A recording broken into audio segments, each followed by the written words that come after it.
VC, Dale Gatefold 33, back with another video. Yeah, I kind of lost my VC mojo in terms of making videos. I think my last video was a Lost in the Collection video that I do every month, and the one before that was the previous Lost in the Collection.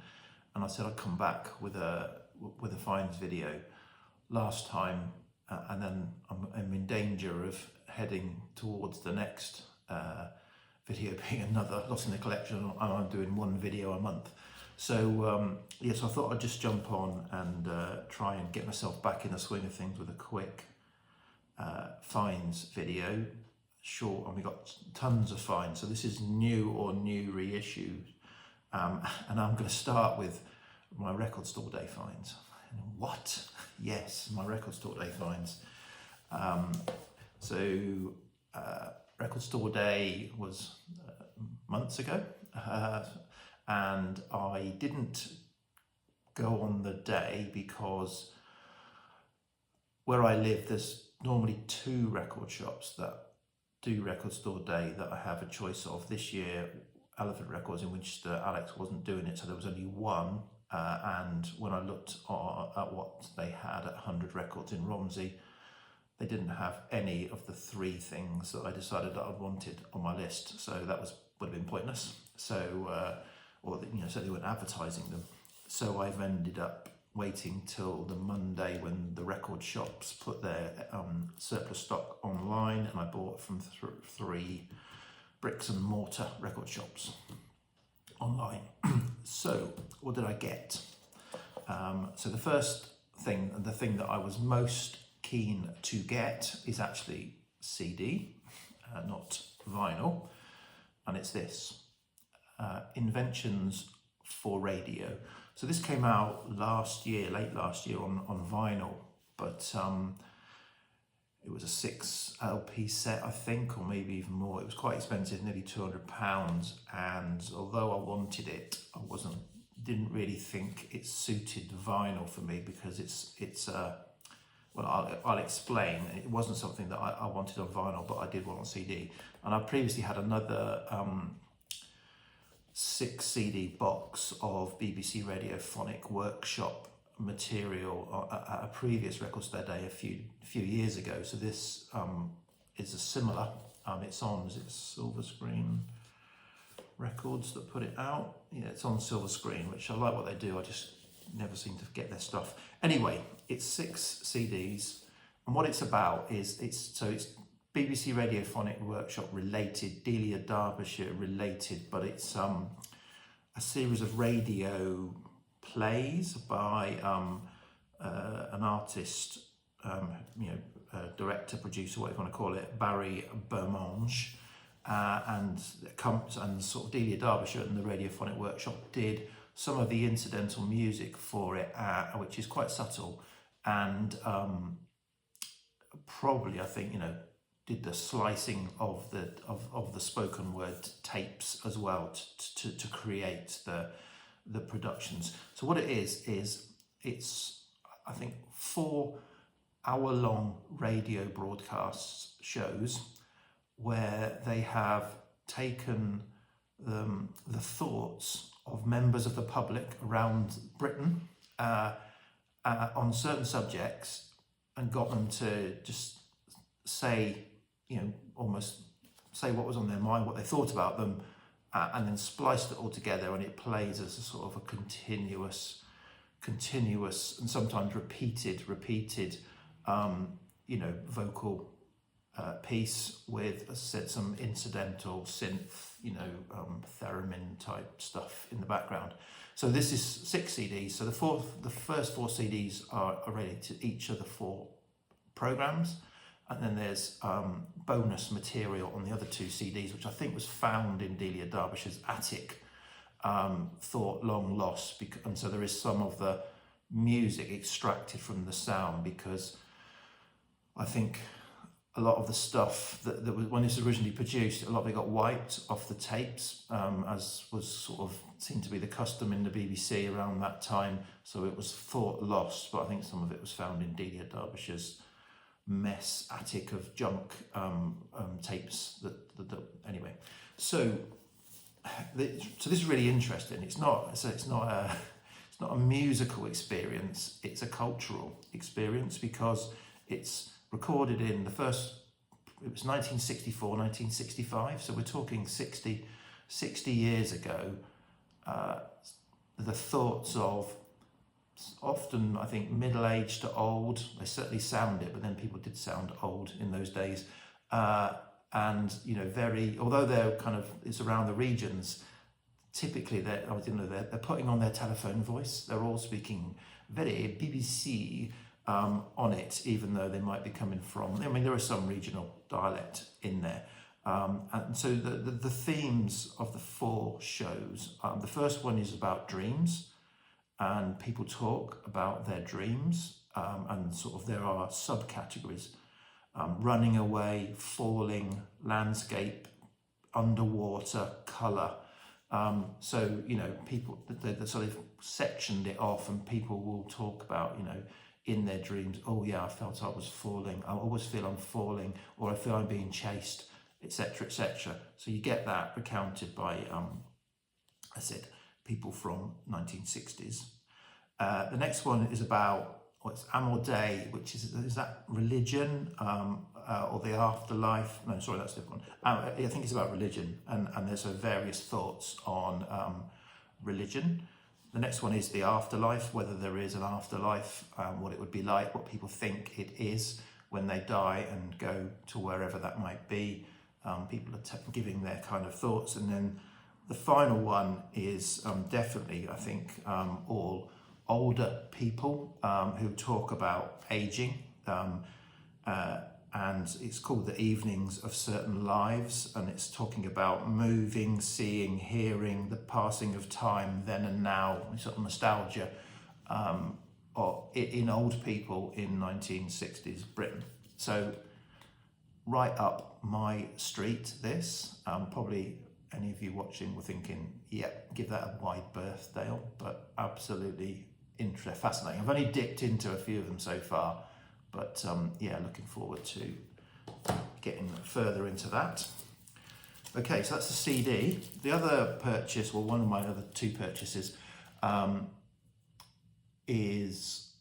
was unnecessary. So this last record store day was curated, I think it's called, isn't it, by Kate Bush. I'm a massive Kate Bush fan, so I had to buy the Kate Bush release, which was a 10-inch single-sided single of Eat the Music, Lily and Big Stripey Lie, which originally came out on CD, I think, back in the day. And it's okay. It's a Kate Bush artifact for me. It was expensive, and I paid the sticker price on the Monday when I bought them online, but I didn't realise that like 10,000 of those printed. So if I'd known there were 10,000, I probably would have waited and could have picked it up for a lot cheaper, because I think they're going for about half the sticker price now. Okay, and then the final one was an album that I've been after for a long time, but for some reason never pulled the trigger, as they say, on it. So I saw this was there, and it was as a sort of special release, so I bought it, and that is Harmonia. So Harmonia is a krautrock collective. It's Michael Rother from Neu, as well as Mobius and Redelius from Cluster. So this album is the original Harmonia album, which was there's a turquoisey blue bottle on the original, with an additional disc of reworks. So reworks of either the tracks on the album or imaginings of the tracks by, in most cases, people I don't know. So there's some sort of DJs, producers that I'm sure if I knew a bit more about them, I would know them. Or a bit more about their scene, I would know them. There is someone from Slint and someone from Mogwai as well, but again, they're not artists that I'm very familiar with.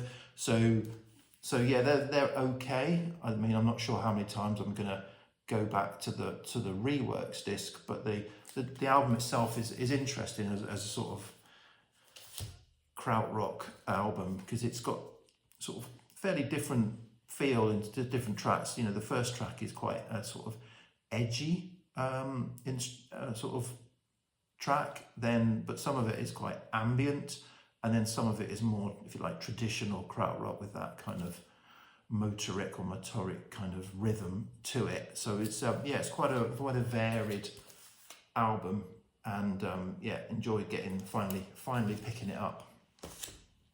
Okay, so that's my Record Store Day 3 finds. So I'll just then talk about a couple of new issues that I picked up. I pre-ordered both of these from Alex in Elephant Records, my local record shop. So yeah, when a kind of conventional, because I don't typically, I'm in this synth kind of ambient rabbit hole that I've been in for a few years now, and I follow a number of artists and labels, typically on Bandcamp. So my purchases are direct from the artist or label. I rarely buy conventional, whatever that is, pop releases. But these are two artists that I have followed for a long time, just released albums, and so I would normally go to Alex at Elephant Records and say, is there an indie version? And if you've got anything special ordered on this, and then I'll get it from him. Supports my local record shop. As I said, otherwise I'll be buying direct from the artist anyway, or the label. So the first up is this album, which I'm sure many people will be picking up. So this is the new album by Beth Gibbons, first album for a long time, Lives Outgrown. I have got a vinyl copy of her previous album with Rustin Man that she did, and the classical album that she did as well. So they're sort of what she did provide the vocals on. So I've got those two albums, but you know, she hasn't done a lot since Portishead Days. Been bringing up a family, I think, who feature on this. So yeah, this is the deluxe edition. Comes with a couple of booklets. Let me try and it comes with a kind of lyric booklet, and it's on a sort of tip-on gatefold, which I can't get the. It comes with an art print, and then it also, so it's a tip-on gatefold, and it's also got a booklet of arty pictures from the making of the album. But the music, yeah. So I was a little bit taken aback when I first started playing it. The first track, Beth's vocal sounds incredibly frail, if that's the right term. And I thought, oh, what's happened there? That's gone a bit, different to what I was expecting or what I was used to. But then it kind of, I don't know, it warms up. So it's quite a, acoustic, folky, chamber folk type album. But it does kind of have a certain amount of production on it. But no, it was, my fears were allayed or unfounded in terms of, it's Beth's voice is strong as ever, and it's overall it's an interesting, if somewhat somber album. But then I've always felt that that's what Beth's voice probably suited, and even Portishead was never upbeat. In my mind, really good, really enjoyed that. Need to kind of get into it a bit more. I've listened to it about 3 times now. I think that's all. Okay, and then next up and final one for today is this album, Camera Obscura, Look to the East, Look to the West. So I'm sure I tell the story. Camera Obscura. So band that I've followed since they started. I had their first few albums on CD. Then when I got back into vinyl, I picked up a few on vinyl, and they were going strong till mid 2010s. Then unfortunately, Kerry Lander, their keyboardist and sort of member of the band, got suddenly taken ill and died very young. That kind of floored the band, stopped the band. They were on hiatus, or had ceased to exist, if you like, from that point onwards. Then gradually, in the last few years, they've been encouraged back together around certain charity or festivals, and even side projects, to eventually decide to get the band back together, and got a new keyboardist and produced this album. And it is classic Camera Obscura, as if they'd never been away, in terms of the sound, obviously, and it's got some really interesting and heartfelt songs, including a tribute, Sugar Almond, a tribute to Kerry, and yeah, really enjoy it. I'd probably say it's gone straight in at number 3 in terms of my favourite Camera Obscura album. So it's a real strong return, and they're touring. I think they're in the US at the moment. But they've been touring. They did tour the UK.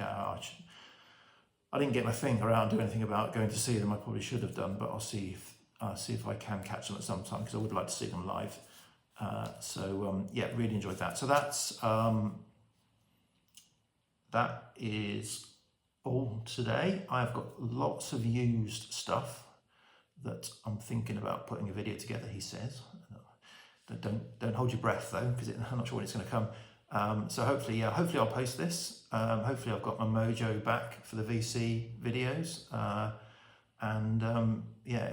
If not, you'll see me. Well, if not, you won't know that I'm telling you that you'll see me on my Not in the Collection video, although I've still got quite a lot of that to actually put together. Bit of listening to do. Anyway, stop rambling now. Cheers, VC, bye.